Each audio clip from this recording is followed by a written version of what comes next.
Hello, explorers. Welcome to another Explorer experience virtually. I'm Mike from the Balboa Park Cultural Partnership, and this is going to be awesome today. We have a pretty rare opportunity to talk with one of the leaders from one of the major museums in Balboa Park. Awesome. So I'm excited because we have one of the I want to say the legendary at home with. It's sort of a fireside chat with one of the executive directors or sorry, a CEO in the park. And there's a lot of work going on right now around planning for reopening and just general care and maintenance and all of these things during this time. And so it's pretty rare that we have an opportunity to connect with somebody who's involved with all of this planning and just have this time to chat. So I do want to welcome and thank Jim Kidrick, the president and CEO of the San Diego Air and Space Museum, for joining us today. Hello, Jim, and welcome. Well, hi, Mike. I've never called you Mike before. I always call you Michael. So I'm glad to be with you this afternoon. So we'd love to know, first off, like, what's your background and what's your role like at the San Diego Air and Space Museum? Well, I grew up in Washington State, so I'm a native. I tell people my feet are webbed, okay, so you won't see me in bare feet often.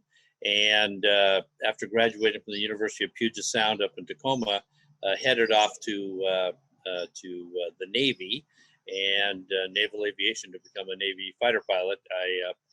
If most people have seen the movie An Officer and a Gentleman, where they had Marine drill instructors, and that's the program I went through. So 9 November 1971, I checked into Pensacola, Florida, and September 21st, 1973, pinned on the Wings of Gold in Kingsville, Texas. Headed out to San Diego. San Diego was actually my first tour back in October 73. So bounced around various locations in San Diego and in California, as well as back in Texas as a flight instructor in the Chief of Naval Air Training Headquarters.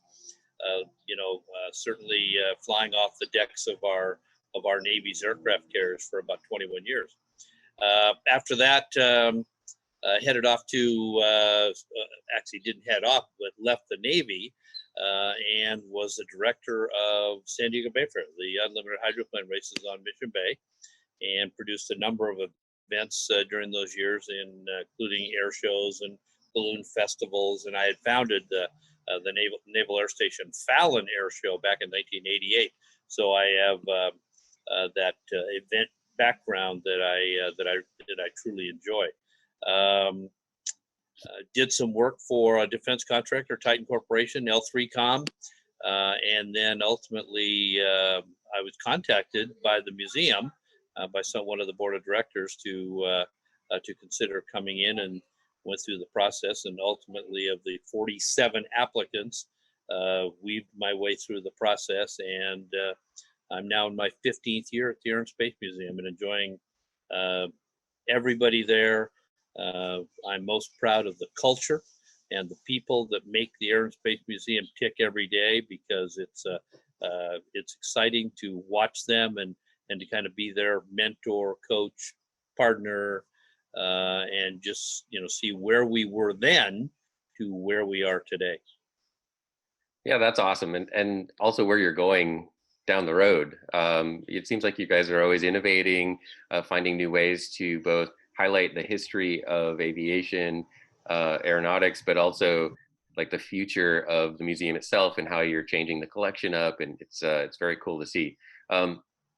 On that note, you recently celebrated the 50th anniversary. It was actually 2 weeks ago today of the Apollo 13 mission. Can you describe a little bit about what you guys did around that?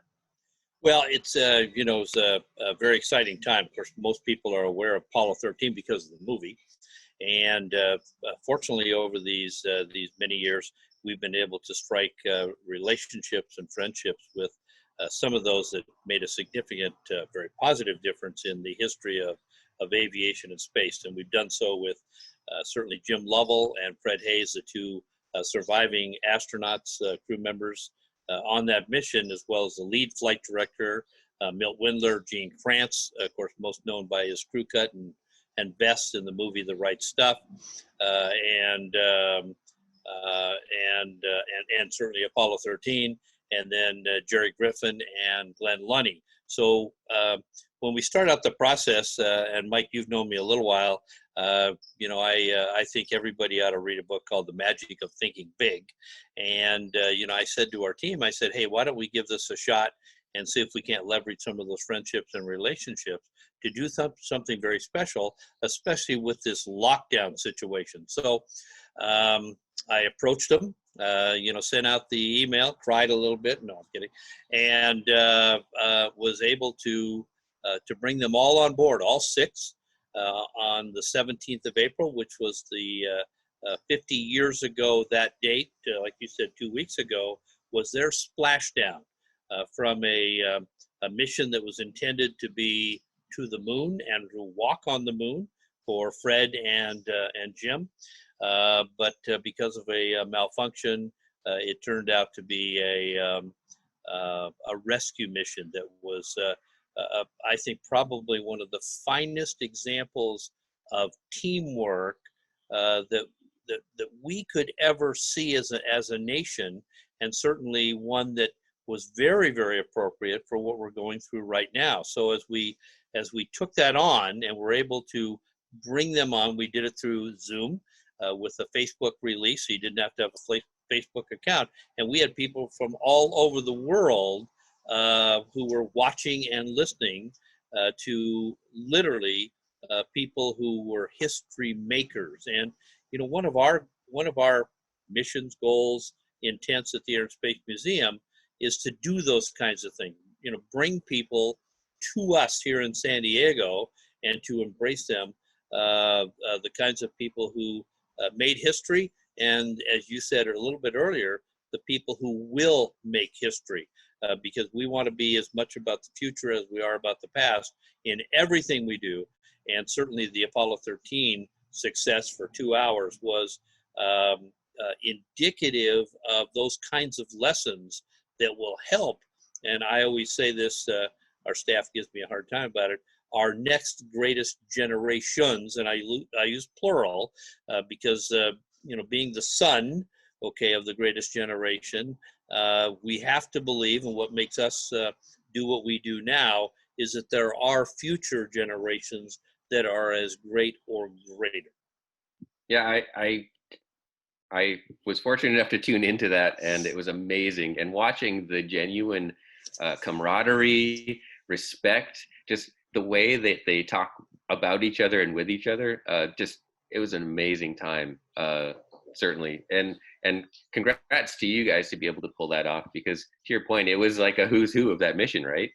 No, it really, well, it was who's who. I mean, absolutely. And, what we found is that I have to tell you personally, we did a test. We needed to do a tech test the day before. So remember, now we're bringing them all up online. A couple of them were a little tougher than the others. But once they got on there, when they started seeing each other and talking, I mean, it was like old home week. And so it was just kind of like, hey, Jim, don't say a word. Listen and watch to these wonderful people who I know actually pretty well, but they're still telling great stories, and what it was like back then. Because remember that in Mission Control, and there is a it's called Mission Control, the story of the Apollo heroes or whatever. It's a documentary that everybody should watch, realizing that the average age in the room was about 30 years old. I mean, these were the young guns. Lovell was an old guy, because remember, this was his fourth mission, but he was an old guy at 43, as commander of the mission. And so, what a treat. So sometimes I have to tell you that, yes, we're doing this for the good of the cause, but I'll tell you, being a participant is just, you can't describe how great it is, because I'm just enough a little kid. My mother is 91 years old, and I remember years ago going to a dinner where we had all these, there were 17, 18 of them. And when I, was driving home, I called my mom and dad, said, you know what I did tonight? And I just talked to history, and it was great. And so, I would always encourage somebody to look at our International Air and Space Hall of Fame because of that. We take great pride as a team bringing people to San Diego that are very special. Our last Hall of Fame, we're doing Peggy Whitson, okay, who not just a phenomenal, woman astronaut, but someone who now holds all the records, most number of days in space of man or woman, who cares? And Ellen Ochoa, homegrown right here in San Diego, was inducted into the Hall of Fame. And so we have them from all over the world. And if you want to come to an exciting event, walk out just feeling a little bit better about life, come to one of those events. This year it's November 7, and I guarantee it'll be something you'll never want to miss after that. Yeah, and Jim, we have a question. Is the video of the Apollo 13 celebration available for viewing? It is. It's actually on YouTube. So we did it through the Facebook, and so I think you can go on our Facebook account and find it, but you can also look it up on YouTube, and it's all there. We transferred it over to YouTube to make it available to more and more people right away. Awesome. Yeah, if I recommend anybody to watch that. It was pretty awesome. Shifting gears, in the museum, there are so many different pieces in the collection. What are some of the most unique aircraft or spacecraft, or just what are some things that you really feel are important as far as part of the collection? Well, of course, we have the Apollo 9 capsule. And so I think, for any museum, having one of the original Apollo capsules is a critical element because all the capsules look alike. So if you look at 11 or 10 or, this is, one kind of looks like all the others, but there weren't that many of them. So being able to have one right here in San Diego is very, very special. We also, March 13th of 2019, did the 50th anniversary of Apollo 9 in the museum. I'm trying to remember all my dates because once they start saying Apollo 9 and 13 on March 13th, all the dates, so I apologize. But, and all three astronauts, there's actually only 2 missions where all 3 astronauts are alive. Okay, and Apollo 9 is one of those. So we had Rusty Schweiger, we had Dave Scott, not Dave Scott, KUSI, of course, and we had Jim McDivitt, along with, again, Gene Kranz and Jerry Griffin, who were the only 2 of the flight directors remaining alive. So once again, we were able to capture the right players. That evening, we had Buzz Aldrin join us. We had a number of others. So another spectacular opportunity, and the Apollo 9 capsule is something I think that is very, very special. And of course, we've completely revisioned, and we're still finishing it because the museum is always kind of in work, I would tell you, our space exhibition. So I would tell you the space exhibition that you would find is very, very special. We have probably the best World War I exhibit in the world. I think all those airplanes are very, very special, and certainly are able to show the technology advances that were being made so quickly, after December 17, 1903, when the Wright brothers flew the first Wright Flyer, which, by the way, we're putting our Wright Flyer back into the museum. We've taken it out to do some repairs as we do, and that'll be back in the museum here in the next month or so. Because, when the significance of aviation and space is to technology. If you were to overlay the historic progression of technology, that science, technology, engineering, and mathematics, it mirror images aviation and space. So you think of what has happened in this world from that December 17, 1903 to today.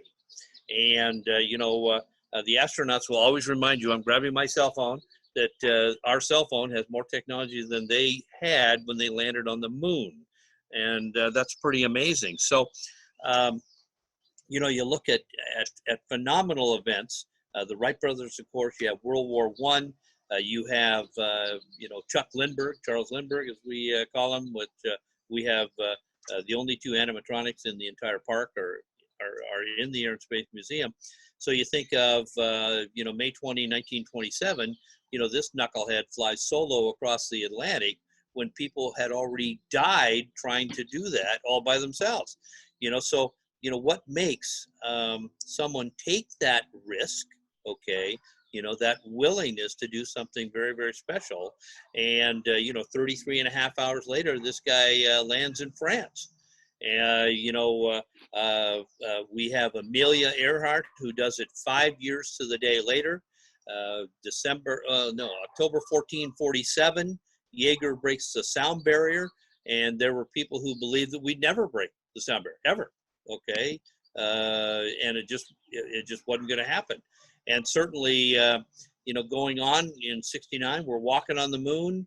The shuttle program has come and gone. So when you lay that over, like I said, just kind of, put it right on history of technology, what aviation and space has done for us is a metaphor for greatness, and not just where we've gone, but where we will go. And we will go there for sure, because we're going to go back to the moon.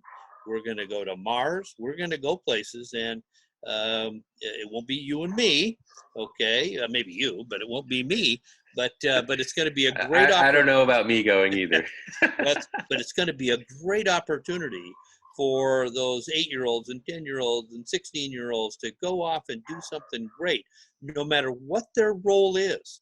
Okay, whether it's deep space exploration, which the greatest thing that has happened in the past, I would tell you, 3 to 5 to 6 years, is that desire to go beyond the ISS, the International Space Station, and get back out there amongst them, whoever they are, alien as they may be, but to get out there and see it. You know that David from Air and Space as well has joined us. There you are, David. I see you on here. Let's get you in video. Hey there. Yeah, we lost Jim. I know he'll be back. He'll check back in. But as he was telling, the story of aviation really is so important to us and what we do at the museum.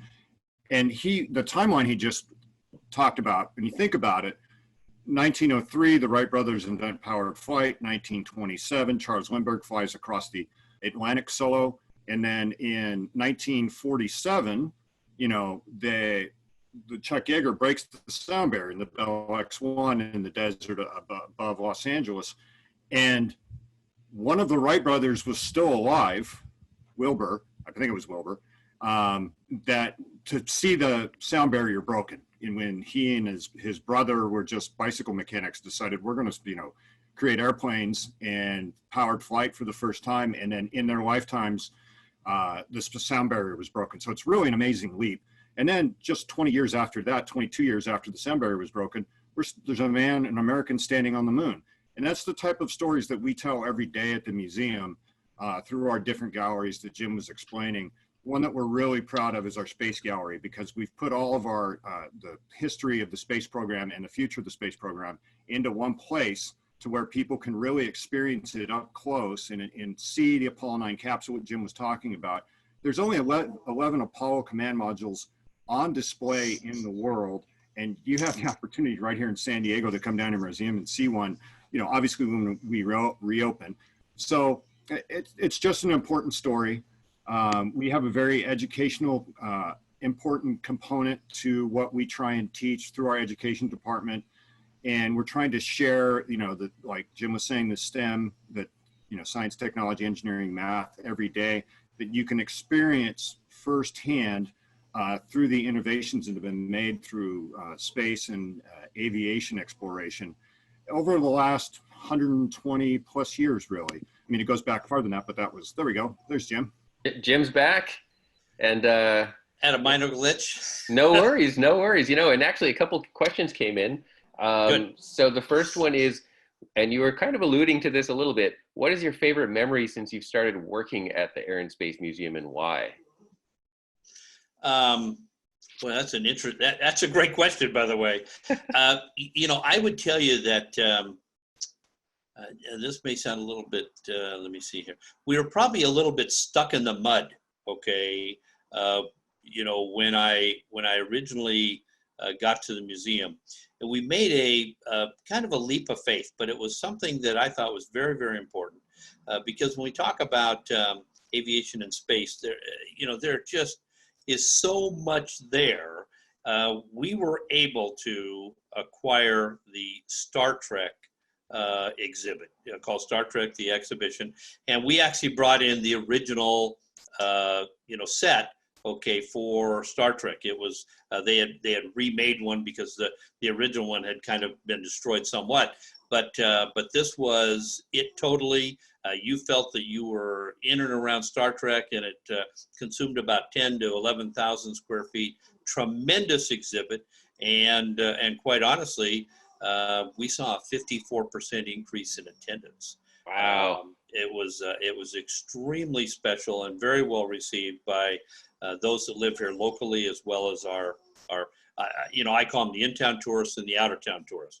And so Right. so that was just a great moment, and it really then gave us something to build upon, and I think for our staff and our team, which does this so well, and that's that. Let's look into the future. There's nothing we can't do, that's special. It's kind of like probably another moment. We were trying to introduce the GB, the GBR7 that we have on the floor, that was actually made from scratch by our museum team. It is, it's the best GB you're ever going to see in the world. Accurate to the point, inside and outside. As a matter of fact, we had to actually sign a release that we would not try to fly this airplane because it was a very challenging airplane to fly in its day, but it was built for one thing and one thing only: how to go fast.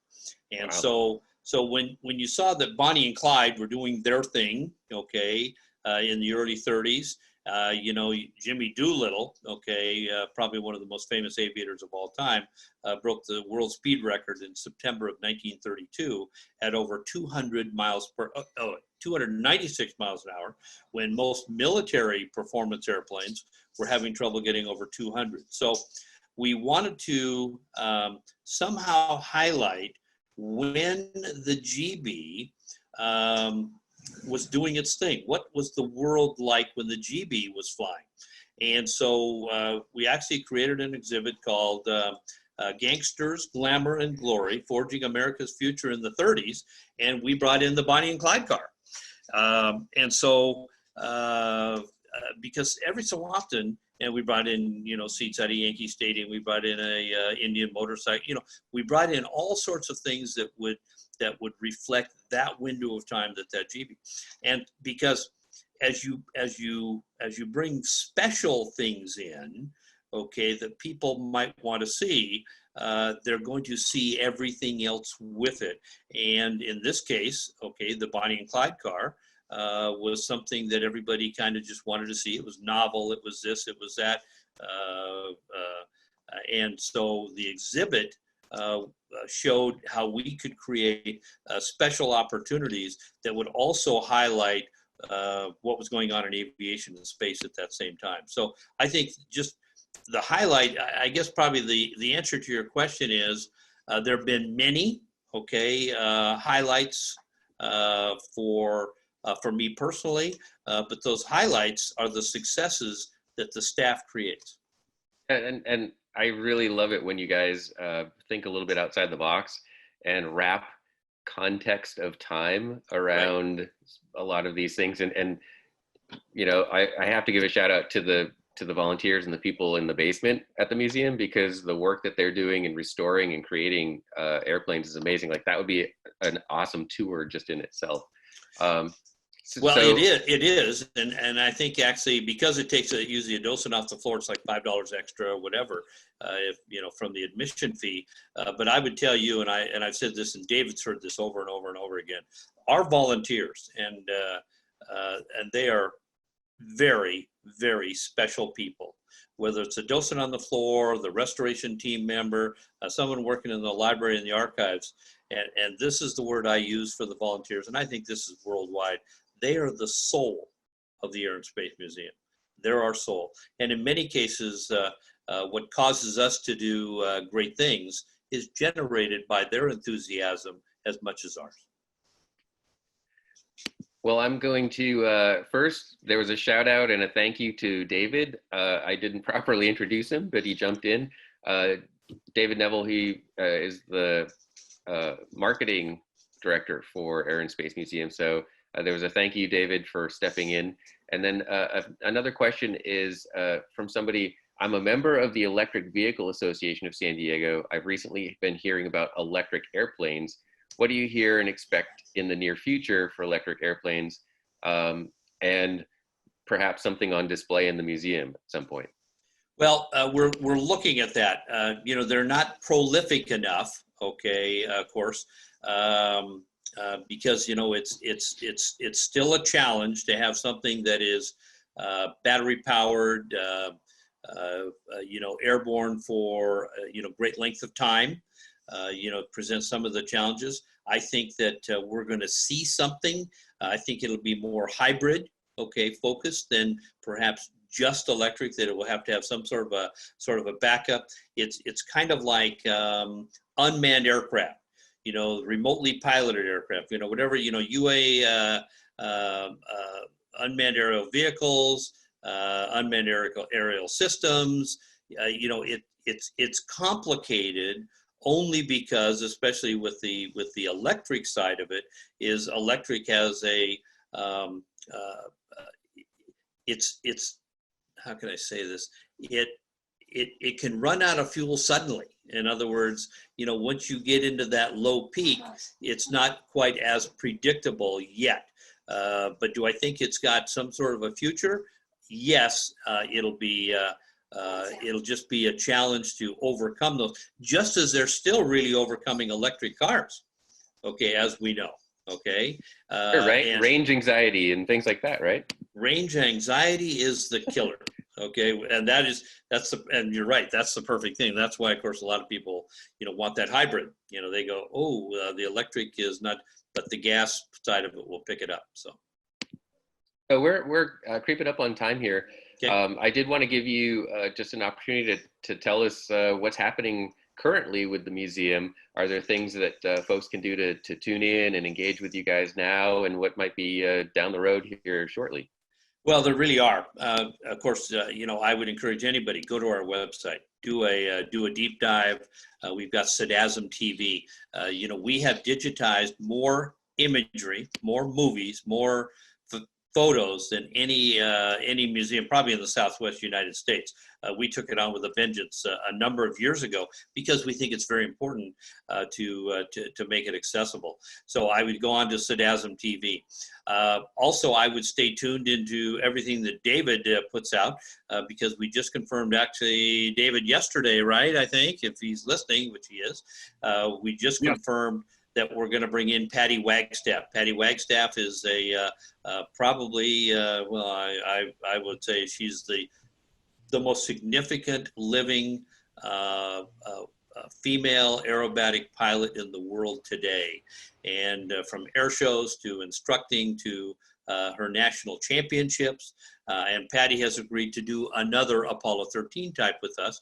And what our goal is is maybe every couple of weeks highlight someone who is perhaps in our International Aerospace Hall of Fame, or who is significant in aviation and space, who has made a difference and really is inspiring to others. Our interest will always be in making sure that it's, and David, catch me where, that it's fun, okay? Because if it's fun, okay, it will naturally excite them. It will incentivize them to want to take that next step, because in aviation and space, the world right now is more wide open than it's ever been from an actual career. So it isn't just about that general topic of STEM. If you want to be a pilot, a technician, a turbine, whatever it is, now's the time to take it on. Awesome. And with that, Jim, just want to absolutely again thank you for taking the time. I mean, this is such a rare treat to be able to chat with you, and yeah, so thank you for taking the time. Well, thanks to all the Explorer members for being Explorer members. And with that, explorers, thanks also for joining us and tuning in. Be on the lookout for the next virtual Explorer experience. That'll be coming soon. And if you're looking for more information about what's happening around the park, there is also live chat, other videos from across the park. You can visit culturalpartnership.org/updates. That's culturalpartnership.org/updates. Afterwards, please take the time also to fill out a survey. And yeah, thanks for joining us, and hope to see you again soon. So thanks to everybody coming, and have a great day.